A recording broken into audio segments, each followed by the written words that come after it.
सिड्डू हिमाचल की बहुत ही ज़्यादा पॉपुलर रेसिपी है जिसके बारे में आपने कहीं ना कहीं ज़रूर सुना होगा। तो सिड्डू बहुत सारी स्टफिंग के साथ बनाए जाते हैं। आज हम अखरोट के सिड्डू बनाने वाले हैं। तो यहाँ पे सिड्डू को बनाने के लिए हिमाचल में एक स्पेशल आटा मिलता है जिसको सुपर फाइन आटा के नाम से जाना जाता है। ये आपको ज़रूरी नहीं है आपकी जगह पर मिले, तो आप यहाँ पर नॉर्मल गेहूँ के आटे का यूज़ कर सकते हैं। मैंने इसमें नमक डाला और साथ ही 10 ग्राम इंस्टेंट ईस्ट डाला। गर्म पानी से इसको गूँध के तैयार करेंगे क्योंकि आजकल सर्दियां हैं तो आटा जल्दी फर्मेंट नहीं होता है। तो अच्छे से जो है सॉफ्ट डो लगा के आपको तैयार कर लेना है। ये दिखता मैदे की तरह है लेकिन ये मैदा नहीं होता है। इसका टेक्सचर हल्का सूजी के दानों जैसा होता है, देखने में ये बिल्कुल मैदे जैसा लगता है। आप यहाँ पे गेहूं के आटे का ही यूज़ करें, वो आपके लिए अच्छी चॉइस रहेगी। तो आटा हमने गूंद के ओवरनाइट छोड़ दिया है ताकि अच्छे से फर्मेंट हो जाए। सर्दी के कारण आटा जल्दी फर्मेंट नहीं हो पाता है। यहाँ पे हमने लिए हैं 1 कप अखरोट को भी हम साथ ही ओवरनाइट छोड़ने वाले हैं भिगोने के लिए ताकि ये भी अच्छे से जो है फूल के तैयार हो जाए। अगले दिन सुबह हम जब अखरोट को चेक करेंगे तो ये अच्छे से फूल गए हैं। और अब हम क्या करेंगे, बिना छिलका निकाले इनको हम पीस लेंगे। तो आप मिक्सर ग्राइंडर जार में या फिर सिलबट्टे के साथ इसको पीस के तैयार कर सकते हैं। साथ ही कुछ मसाले डाल देंगे। मैंने एक मीडियम साइज़ का यहाँ प्याज अच्छे से चॉप करके डाला हुआ है। साथ ही अपने तीखे की प्रेफरेंस के हिसाब से यहाँ पे आप मिर्ची ऐड कर लें। मैंने यहाँ पे 4 हरी मिर्चियों का यूज़ किया है। साथ ही यहाँ पे बाकी मसाले भी डालेंगे। तो 10 से 12 लहसुन की कलियाँ ली है और फिर हमने यहाँ पे अदरक के टुकड़े डाल दिए हैं छोटे छोटे, और साथ ही यहाँ पे हरे धनिया की पत्तियाँ डाल दी हैं अच्छे से वॉश करके और छोटे छोटे चॉप करके। अब यहाँ पे पुदीना डाला है 2 चम्मच के बराबर सूखा पुदीना। आप यहाँ हरा पुदीना डाल सकते हैं। 1 छोटी चम्मच की जितना हमने जीरा डाला है। 1 चम्मच की जितनी हमने यहाँ पे काली मिर्च डाली है और साथ ही थोड़ा सा पानी हम डाल देंगे, इतना सा कि हम इसको आसानी से पीस पाएँ। अखरोट को भिगोना ज़रूरी नहीं है, आप चाहें तो इंस्टेंट इसको पीस के तैयार कर सकते हैं। ये देखने में कुछ इस तरह से चटनी के टेक्सचर वाला बन जाएगा। फिर यहाँ पे डाल दिया हमने 1 छोटी चम्मच की जितना कश्मीरी लाल मिर्च का पाउडर, 1 छोटी चम्मच ही धनिया पाउडर डाला है और थोड़ा सा हमने यहाँ पे गरम मसाला पाउडर भी यहाँ पे डाल दिया है। फिर आप नमक डालें अपने स्वाद के हिसाब से और अच्छे से जो है अब इसको मिक्स कर लेना है। थोड़ी सी मिर्ची और नमक हल्का सा ज़्यादा होता है ना, मतलब थोड़ा सा चटपटा सा होता है, तो सिड्डू की स्टफिंग बहुत ही बढ़िया बनती है और खाने में बहुत मज़ा आता है। थोड़ी सी धनिया पत्ती मैंने और यहाँ पे ऐड कर ली है और अब आपकी स्टफिंग बनके बिल्कुल तैयार हो चुकी है। अब हम सिड्डू बनाने की तैयारी करेंगे। आटा यहाँ पे अच्छे से फर्मेंट हो चुका है। आप चाहें तो गर्मियों के मौसम में 2 से 3 घंटे या फिर 5-6 घंटे में आटा अच्छे से फर्मेंट हो जाता है, तो आप वैसे भी कर सकते हैं या फिर गर्म जगह पे इसको रखें तो जल्दी फर्मेंट हो जाएगा। हमने ओवरनाइट इसको छोड़ा हुआ था। सिड्डू बनाने से पहले आप स्टीमर रेडी करके रख लें। तो यहाँ पे हमने 2 कप पानी डाला है स्टीमर में और थोड़ा सा नींबू डाल दिया है यहाँ पे, और हमने बर्तनों को ग्रीस कर लिया है और गैस पे रख देंगे इसको पानी को गर्म होने के लिए। फिर हम यहाँ पे सिड्डू बनाने की तैयारी करेंगे। तो जैसे पराठा बनाते हैं ना, बस उसी तरह से थोड़ी बड़े साइज़ की लोई लेके हम इसको हाथों में बढ़ा लेंगे इस तरह से। आप चाहे तो चकला बेलन का यूज़ भी कर सकते हैं और फिर इस तरह से हम बीच में रखेंगे इसमें स्टफिंग आप अपनी मर्जी के हिसाब से थोड़ी कम ज़्यादा कर सकते हैं। यहाँ पे स्टफिंग को हमने बहुत ही अच्छे से डाला है यहाँ पे ताकि खाने में ज़्यादा टेस्टी लगे सिड्डू। और फिर हमें क्या करना है कि दोनों कॉर्नर्स को बहुत ही अच्छे से चिपकाना है, नहीं तो क्या होता है ना, जो कई बार स्टीमर में जाते ही सिड्डू जब स्टीम होते हैं उनके कॉर्नर जो है वो खुल जाते हैं और फिर थोड़े से इसमें स्टफिंग बाहर आने लग जाती है। तो बहुत ही अच्छे से कॉर्नर्स को इस तरह से आप चिपका लें। आप चाहे तो इसी तरह से सिड्डू को छोड़ सकते हैं या फिर जैसे मैं सिड्डू में डिज़ाइन बना रही हूँ ना, उस तरह से आप डिज़ाइन भी बना सकते हैं। एकदम गुजिया जैसा डिज़ाइन इसमें बना देंगे और ये देखने में भी बिल्कुल गुजिया जैसा ही लगेगा। सारे सिड्डू आपको सेम इसी प्रोसेस से तैयार कर लेने हैं, डिज़ाइन वाले या फिर बिना डिज़ाइन वाले, अपनी चॉइस के हिसाब से। सारे सिड्डुओं को स्टीमर में लगा के 20 से 25 मिनट के लिए आपको इनको मीडियम फ्लेम पे स्टीम होने देना है। स्टीमर को एक बार भी बीच में खोलना नहीं है। गैस बंद करके 20 से 25 मिनट बाद 2-4 मिनट के लिए छोड़ दें और उसके बाद ही इस तरह से स्टीमर खोल के चेक करें। आपके सिड्डू बहुत ही बढ़िया एकदम फूले फूले बन के तैयार होंगे और यही अच्छे सिड्डू की निशानी होती है। आप इनको गर्मा गर्म ही घी के साथ और साथ ही अखरोट की चटनी के साथ सर्व करें। ये आपके और आपके परिवार को बहुत ही ज़्यादा पसंद आने वाले हैं। तो अब हम चलते हैं नेक्स्ट रेसिपी की तरफ और नेक्स्ट रेसिपी है हमारी बबरू। गेहूँ के आटे से बने ये मीठे बबरू शादी ब्याह या फिर जन्मदिन के उपलक्ष्य में बहुत ज़्यादा बनाए जाते हैं और इनको बनाना बहुत ही शुभ माना जाता है। ये एक हिमाचली मिठाई है। तो इसको बनाने के लिए यहाँ पे हमने ले लिए हैं 2.5 कप चीनी के। आप यहाँ पे सेम क्वांटिटी में गुड़ का यूज़ भी कर सकते हैं। इसको हम ट्रांसफ़र कर देंगे एक पैन में और डालेंगे 2 कप गर्म पानी, उबलता हुआ पानी, और मेल्ट होने के लिए इसको हम छोड़ देंगे। तो अब यहाँ पे हमने ले लिया है 6 कप गेहूं का आटा, जिसको हमने पहले से ही छान के रखा हुआ है। साथ में जो चीनी हमने मेल्ट होने के लिए रखी थी वो भी मेल्ट हो चुकी है। और साथ ही आप देख सकते हैं हमने यहाँ पे 2 हरी इलायची जो है वो कूट के इसमें डाल दी थी। 1 छोटी चम्मच की इतना यहाँ पे डाल देंगे मीठी सौंफ का पाउडर, 1 छोटी चम्मच ही डाल देंगे साबुत मीठी सौंफ यहाँ पे, और फिर डाल देंगे यहाँ पे ग्रेट किया हुआ सूखा नारियल, और फिर यहाँ पे डाल देंगे हम 10 ग्राम के बराबर इंस्टेंट ड्राई ईस्ट। तो सारी चीज़ों को पहले ड्राई मिक्स कर लेंगे और उसके बाद जो है हम इसमें थोड़ा थोड़ा करके जो मीठा पानी हमने बना के रखा था ना, उससे आटा गूंद के तैयार करेंगे। तो आटा आपको बहुत ही अच्छे से गूंदना है और सॉफ्ट डो लगा के तैयार करना है। थोड़ा सा मुश्किल होगा आटा गूंदना क्योंकि ये थोड़ा हार्ड हो जाता है आटा, पर आपको थोड़ा सा इसको ज़ोर लगा के गूंदना है। तो अब यहाँ पे हमने थोड़ा सा तेल लगाया और अच्छे से अब हम इस तरह से मसल देंगे। ढक के आप इसको जो है फर्मेंट होने के लिए छोड़ दें। हम यहाँ पे पूरी रात इसको छोड़ने वाले हैं क्योंकि सर्दी का मौसम है, फर्मेंट होने में टाइम लगता है। तो पूरी रात छोड़ने के बाद आटा कुछ इस तरह से फर्मेंट हुआ है। मीठा आटा बहुत ज़्यादा फर्मेंट नहीं होता है सर्दियों के मौसम में, गर्मियों के मौसम में बहुत ही अच्छे से फर्मेंट हो जाता है। आप इसको गर्म जगह पे भी रख सकते हैं। अब क्या करेंगे कि थोड़ी थोड़ी लोई तोड़ लेंगे, जैसे हम पूरी के लिए लेते हैं ना छोटी छोटी लोइयाँ, वैसे ही इसके लिए भी हम छोटी छोटी लोइयाँ बना के तैयार कर लेंगे। अब यहाँ पे मैंने लिया है बबरू बनाने वाला सांचा। आपके पास सांचा नहीं है तो आप छोटा छोटा इनको चकला बेलना की हेल्प से बेल सकते हैं या हाथों से ही थोड़ा थोड़ा सा जो है बढ़ा सकते हैं। हम यहाँ से आज सांचा यूज़ करके बबरू बनाने वाले हैं।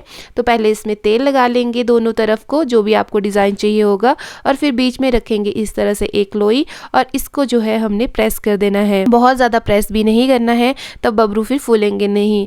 आपको इसको हल्का मोटा सा ही रखना होता है। तो इस तरह से डिज़ाइन वाले बबरू बन के तैयार हो गए हैं। सारे बबरू आपको सेम प्रोसेस से बना के तैयार कर लेने हैं।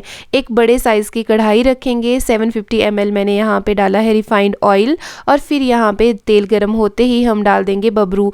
मीडियम टू हाई फ्लेम के बीच में हम इनको फ्राई करके तैयार करेंगे, नहीं तो ये अंदर से कच्चे रह जाते हैं और फिर खाने में बिल्कुल भी अच्छे नहीं लगते हैं। बबरू आपके जो है बहुत ही अच्छे से फूल के तैयार हो जाएंगे।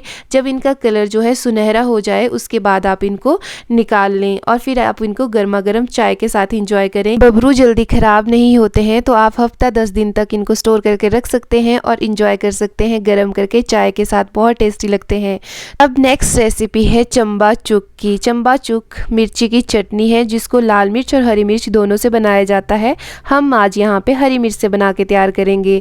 तो यहाँ पे आधा किलो हरी मिर्ची को धो के हमने सुखा के डंठल निकाल लिए हैं।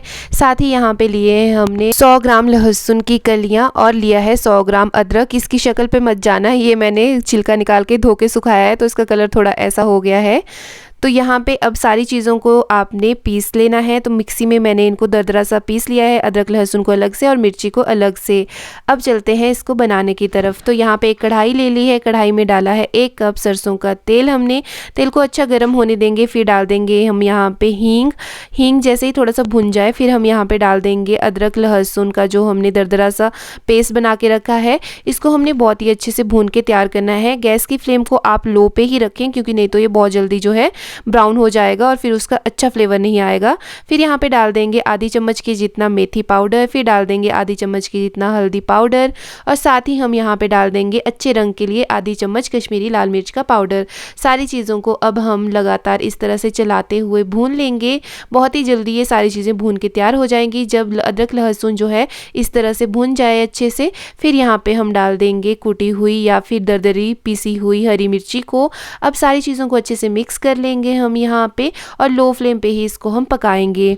थोड़ी सी जब मिर्ची हमारी पक जाएगी फिर यहाँ पे हम कुछ बाकी चीज़ें डाल देंगे। तो मैंने यहाँ पे डाला है नमक, आप अपने स्वाद के हिसाब से डालें। मैंने 1.5 चम्मच के जितना यहाँ पे नमक डाला है और फिर यहाँ पे हमने ऐड कर लिया है विनेगर, सिरका जिसको कहते हैं, आधी कप के बराबर। आप यहाँ पे नींबू का रस सेम क्वांटिटी में या फिर गलगल का रस ले सकते हैं 1 कटोरी भर के।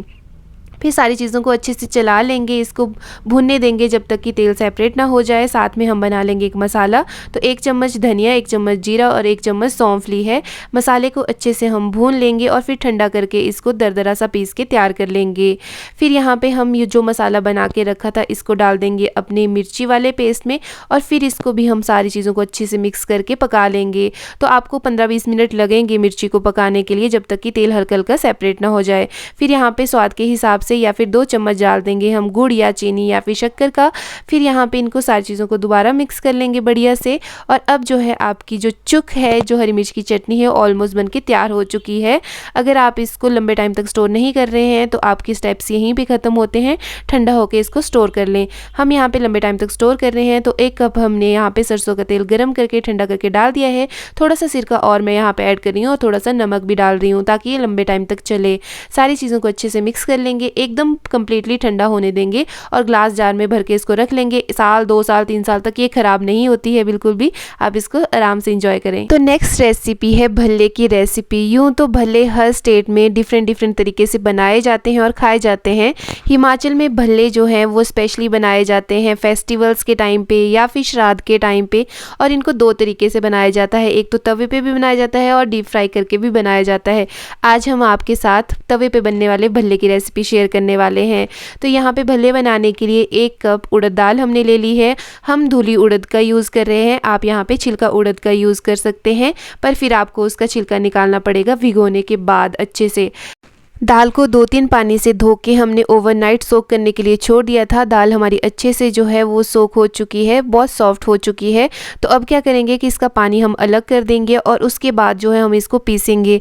तो यहाँ पे मैं डाल रही हूँ 1 छोटी चम्मच के जितना जीरा, साथ ही 15 से 20 काली मिर्च के दाने लिए हैं, 1 छोटी चम्मच के जितने हैं ये। फिर यहाँ पे हमने 6 हरी मिर्चें डाल दी हैं अच्छे से धो के चॉप करके, और फिर यहाँ पे डाल दिए हैं 8 लहसुन की कलियाँ। साथ ही यहाँ पे अदरक डाल दिया है हमने, और फिर यहाँ पे हम इन सारी चीज़ों को अच्छे से पीस के तैयार कर लेंगे बिना पानी डाले। तो सारी चीज़ों को आप देख सकते हैं किस तरह से हमने पीस के तैयार कर लिया है। गाढ़ा सा ये पेस्ट बन के तैयार हो जाएगा। फिर यहाँ पे 1 छोटी चम्मच के जितना डाल दिया धनिया पाउडर, आधी चम्मच के जितना डाल दिया गरम मसाला पाउडर, और फिर यहाँ पे डाल दिया हमने आधी चम्मच के जितना कश्मीरी लाल मिर्च का पाउडर।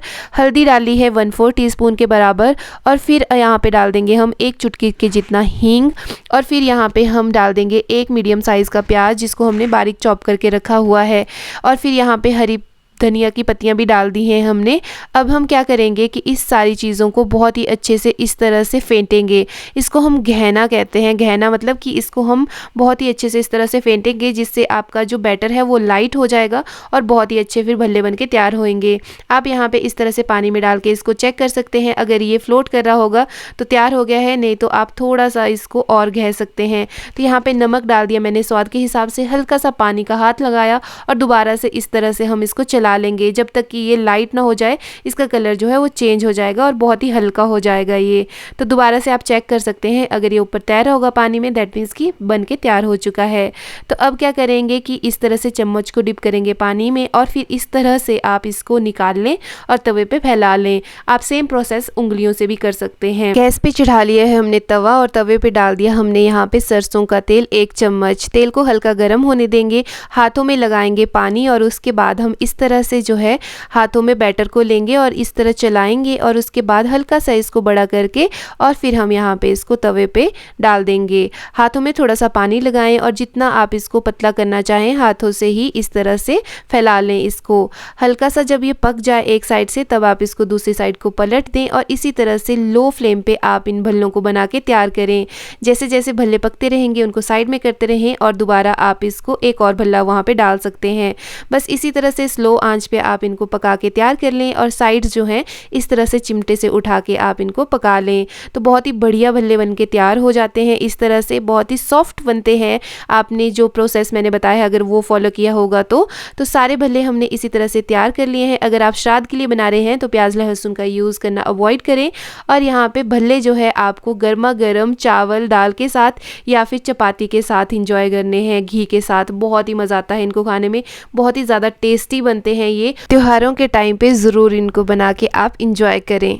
तो नेक्स्ट रेसिपी है मंडी की फेमस कचौरी या फिर बेड़ुआ या फिर भरवा रोटी। यहाँ पे हमने ले ली है 1 कप धुली उड़द की दाल। सेम प्रोसेस आप जो है माह की दाल, छिलका दाल जो आती है उससे भी कर सकते हैं। उस केस में आपको दाल को रात भर भिगो के सुबह उठ के उसका छिलका जो है अच्छे से निकालना पड़ेगा, इसलिए हमने डायरेक्ट ही धुली उड़द की दाल ले ली है। दाल को अच्छे से वॉश करके ओवरनाइट सोक करने के लिए हमने छोड़ दिया था। दाल यहाँ पे आप अगर तोड़ के देखेंगे हाथों से अच्छे से टूट रही होगी, दैट मीन्स अच्छे से सोक हो चुकी है। अब ये रेडी है। दाल को हम इस तरह से छन्नी पे या फिर किसी कपड़े पे लटका के रख देंगे ताकि इसका जो पानी है वो सारा निकल जाए और दाल हल्की सी ड्राई हो जाए, ताकि रोटियां फटे ना बाद में बनाते टाइम। यहाँ पे हम ले लेंगे आटा। तो गेहूं का आटा हमने लिया है 4 कप। अच्छे से इसको पहले हमने छान लिया था और फिर यहाँ पे डाल दिए हमने आधी चम्मच की जितनी अजवाइन। हाथों में इसको अच्छे से रगड़ लें और उसके बाद इसमें डाल दें। फिर यहाँ पे हमने लिए है कसूरी मेथी आधी चम्मच के जितना, इसको भी अच्छे से हाथों में इस तरह से क्रश करते हुए डाल लें। और फिर यहाँ पे हमने ले ली है नमक आधी चम्मच के जितना। और फिर हम क्या करेंगे ना कि यहाँ पे डाल देंगे ईस्ट। 10 ग्राम की पैकेजिंग मैंने ली है और सारी चीज़ों को अब हमने क्या किया है, अच्छे से मिक्सअप कर लिया है। और फिर अब हम क्या करेंगे कि यहाँ पे डाल देंगे पानी। तो गर्म पानी से ही मैं इसको गूंद के तैयार कर रही हूँ ताकि ये आटा जल्दी से फर्मेंट होके तैयार हो जाए। थोड़ा थोड़ा पानी ऐड करके आपको बहुत ही अच्छे से आटा गूंद के तैयार कर लेना है। एक सॉफ्ट डो लगा के हमें तैयार करना है। हल्का सा तेल लगाएंगे हम इसके ऊपर और ढक के अब हम इसको फर्मेंट होने के लिए छोड़ देंगे। आप इसको गर्म जगह पे 2 से 3 घंटे के लिए छोड़ेंगे अगर, तो ये अच्छे से फर्मेंट हो जाएगा। आटा जब फर्मेंट हो जाए तभी हम स्टफिंग की तैयारी भी करेंगे। तो इस तरह से कपड़े पे डाल के दाल को मैं सुखा लूँगी। थोड़ी बहुत कसर अगर बची होगी तो वो भी इसमें से मॉइस्चर निकल जाएगा। फिर हम यहाँ पे इसको डाल रहे हैं चॉपर में। आप चाहें तो सिलबट्टे पे या फिर आप चाहें तो इसको मिक्सर ग्राइंडर जार में भी पीस के तैयार कर सकते हैं। मैंने यहाँ पे 1 प्याज चॉप करके इसमें डाल दिया है, साथ ही 5 हरी मिर्ची यहाँ पे डाली है। फिर हमने यहाँ पे 8 लहसुन की कलियाँ ली हुई हैं और साथ ही हमने यहाँ पे अब क्या करना है, इसको ढक्कन लगा के अच्छे से जो है चॉपर में ही पीस के तैयार कर लेना है। बहुत ज़्यादा फाइन पाउडर इसका नहीं बनाएंगे, हल्का दरदरा सा रहेगा तो खाने में ज़्यादा अच्छा लगेगा।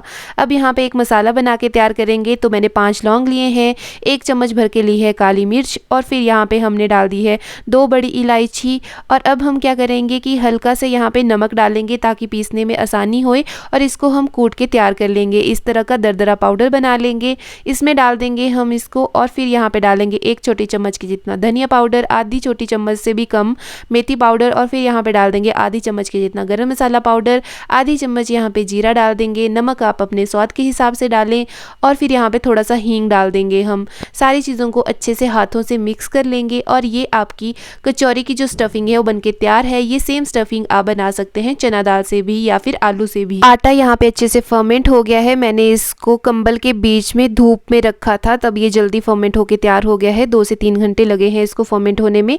एक बारी हम दोबारा से इस तरह से आटा को मिक्स कर लेंगे और फिर अब हम बनाएंगे कचौरियाँ। तो जैसे हम पराठा बनाते हैं ना, उससे थोड़ी सी ज़्यादा हम यहाँ पे लोई ले लेंगे और फिर जो है हम यहाँ पे सेम उसी प्रोसेस जैसे हम पराठा बनाते हैं ना, वैसे ही हम कचौरी बनाते हैं। बस स्टफिंग आप उतनी डालें जितनी आप हैंडल कर सके, क्योंकि नहीं तो ये रोटी के बाहर आ जाती है और क्योंकि हमें इसे डीप फ्राई करना है तो इसके अंदर तेल भर जाएगा। तो बहुत ही अच्छे से आपको इस तरह से इसको टक कर लेना है ताकि स्टफिंग बाहर बिल्कुल भी ना आए और हल्के हाथों से सारे प्रोसेस को करना है। आप इसको इसी तरह से हाथों से जो है बढ़ा लें, हाथों से ही बना के इसको तैयार किया जाता है। नहीं तो क्या होता है ना, जो जाली है, जो फर्मेंटेशन हुई है, वो थोड़ा प्रेस हो जाती है, रोटी उतनी अच्छे से फूलती नहीं है। तो हाथों से ही हल्का हल्का इस तरह से बढ़ा के इसको तैयार कर लें। बहुत ही आराम से ये प्रोसेस जो है वो हो जाता है। आप चाहें तो मैं आपको एक और तरीका बताती हूँ। इस तरह से चकला पे रख के हल्का हल्का हाथों से इसको प्रेस करते हुए सारी तरफ और फिर इसको बड़ा कर लें आप। वैसे भी आपकी रोटी बनके बहुत ही आसानी से तैयार हो जाएगी। सारी रोटियां ऐसे ही तैयार कर लें और फिर यहाँ पे रख देंगे हम कढ़ाई। कढ़ाई में डालेंगे हम 1/2 लीटर तेल। आप यहाँ पे सरसों का तेल या फिर रिफाइंड ऑयल कोई भी यूज़ कर सकते हैं। तेल को अच्छा गर्म होने देंगे और उसके बाद यहाँ पे हम मीडियम टू हाई फ्लेम के बीच में रोटियों को तल के तैयार करेंगे। बहुत ही आराम से आपको रोटियों को डालना है क्योंकि ये बहुत ही भारी होती हैं, तो तेल आपके ऊपर आ सकता है। एक साइड से अच्छे से 1 से 2 मिनट के लिए इसको फूलने तक जो है आप प्रेस करते हुए पका लें और फिर जो है दूसरी साइड को बहुत ही आराम से इसको बदल लें। रोटियों का कलर जो है वो हल्का सुनहरा जब होने लग जाए तो आप इसको समझ जाइए कि अब ये आपकी रोटी तैयार होने वाली है। अलट पलट करते हुए इसको सेक लें और अब जो है आपकी बहुत ही बढ़िया सुनहरे सुनहरे कलर वाली कचौरियाँ बनके तैयार हो गई हैं। सेम प्रोसेस से आपको सारी रोटियां जो है इसी तरह से तल के तैयार कर लेनी है। और अब आपकी जो कचौरियाँ हैं वो बनके तैयार हैं। गर्मा गर्म दही के साथ, चाय के साथ या अचार के साथ या फिर बटर के साथ आप इनको इंजॉय कीजिए। ये बहुत ही ज़्यादा टेस्टी बनती है और इन रोटियों को भी बहुत ज़्यादा बनाया जाता है त्योहारों के मौके पर, और स्पेशली इनको दही के साथ इंजॉय किया जाता है। मंडी डिस्ट्रिक्ट की ये फेमस दाल कचौरी की रेसिपी है। तो चलिए अब हम नेक्स्ट रेसिपी बनाएंगे जो कि हर हिमाचली का कंफर्ट फूड है, जो है रेडू या फिर दही तड़का। कुछ जगह पे इसको रेडू कहते हैं, कुछ लोग इसको पलदू कहते हैं, कुछ लोग इसको खैरू कहते हैं, लेकिन नाम कोई भी हो, टेस्ट इसका बहुत ही गजब का होता है। गर्मी हो या सर्दी हो, रेडू की डिमांड कभी कम नहीं होती है और ये बहुत जल्दी बन के तैयार हो जाता है। तो आधा किलो यहाँ पे हमने ले लिया है दही। दही में अब हम डालेंगे पानी। तो जितना दही होता है उतना ही इसमें पानी डालते हैं। आप चाहें तो जितना दही है उतनी लस्सी भी ले सकते हैं, वो भी चलता है। अच्छे से इसको फेंट लेंगे हम और उसके बाद जो है हम यहाँ सिंपल सा तड़का बना के तैयार करेंगे। तो 4 चम्मच के जितना यहाँ पे ले लिया है सरसों का तेल। तेल जैसे ही गर्म हो जाएगा इसमें डाल देंगे 1 सूखी लाल मिर्च बीच में से कट लगा के। फिर यहाँ पे 1 चम्मच ले लिया है हमने धनिया। धनिया को अच्छे से इस तरह से हाथों में रगड़ के फिर यहाँ पे डाल देंगे। सूखा धनिया जरूर ऐड करें। फिर यहाँ पे डाल देंगे 1 छोटी चम्मच के जितना जीरा और साथ ही डाल देंगे 1-2 चुटकी के जितना हींग। सारी चीज़ों को हम अच्छे से लो फ्लेम पे पका लेंगे और फिर डाल देंगे यहाँ पे कूटा हुआ अदरक लहसुन 1 चम्मच के जितना। इसको भी हम हल्का ब्राउन होने तक पका लेंगे। इसका फ्लेवर बहुत बढ़िया आता है जब ये अच्छे से सुनहरा हुआ होता है। अब यहाँ पे डाल देंगे 1 मीडियम साइज़ का प्याज, जिसको हमने बारीक चॉप करके रखा हुआ है और इसको भी हम बहुत ही अच्छे से पका लेंगे। प्याज को ज़्यादा पकाने की ज़रूरत नहीं होती है, इसमें कच्चा पक्का सा ही रखते हैं रेडू बनाते टाइम प्याज को। फिर यहाँ पे हम डाल देंगे 1/4 टीस्पून के जितना मेथी पाउडर। साथ ही हम यहाँ पे डाल देंगे 1/4 टीस्पून के जितना ही हल्दी। बहुत ज़्यादा हल्दी नहीं यूज़ होती है इसमें। और फिर डाल देंगे हम कश्मीरी लाल मिर्च का पाउडर आधी चम्मच के जितना। यहाँ पे मसाले को अच्छे से प्याज के साथ भून लेंगे हम। प्याज जो है हल्का हल्का भून चुका है तो यहाँ पे डाल देंगे हरी मिर्ची 2, जिनको बीच में से कट करके मैंने डाला हुआ है। अब ज़्यादा इसको पकाने की ज़रूरत बिल्कुल भी नहीं है। इसी मौके पे हम डाल देंगे यहाँ पे जो हमने दही रखा हुआ था पानी डाल के। तो अच्छे से जो है इसको अब हम मिक्स कर लेंगे लगातार चलाते हुए। गैस की फ्लेम को आप मीडियम ही रखें और इसमें हमें उबाल वगैरह कुछ नहीं लाना है, बस हल्का सा ये गर्म हो जाए 1-2 मिनट में। लगातार इसको हमने चलाते हुए रहना है ताकि दही फटे ना। जैसे ही इसमें उबाल आने वाली सिचुएशन आएगी, मतलब कि दही आपका अच्छे से गर्म हो जाएगा, वैसे ही हम गैस को बंद कर देंगे और फिर इसमें डाल देंगे हम खूब सारा हरा धनिया। आप यहाँ पे हरे लहसुन की पत्तियाँ भी डाल सकते हैं अगर सर्दियों के मौसम में आपके पास अवेलेबल हैं तो वो भी बहुत ही बढ़िया लगती है। रेडू हमारा बनके तैयार हो चुका है। अब यहाँ पे डाल देंगे हम नमक। नमक आप अपने स्वाद के हिसाब से डालिए। थोड़ा सा गरम मसाला मैंने यहाँ पे ऐड कर दिया है। इसको भी अच्छे से मिक्स कर लेंगे और ये आपका रेडू बनके बिल्कुल रेडी हो चुका है। आप इसको मक्की की रोटी के साथ इंजॉय करें या फिर आप इसको चावल के साथ इंजॉय करें। ये बहुत ही जल्दी बनके तैयार हो जाता है और खाने में उतना ही टेस्टी होता है। तो अगर आपको आज की रेसिपीज़ अच्छी लगी हो तो चैनल को सब्सक्राइब, वीडियो को लाइक, शेयर एंड कमेंट करना बिल्कुल ना भूलें। Thanks for watching. Serve with love.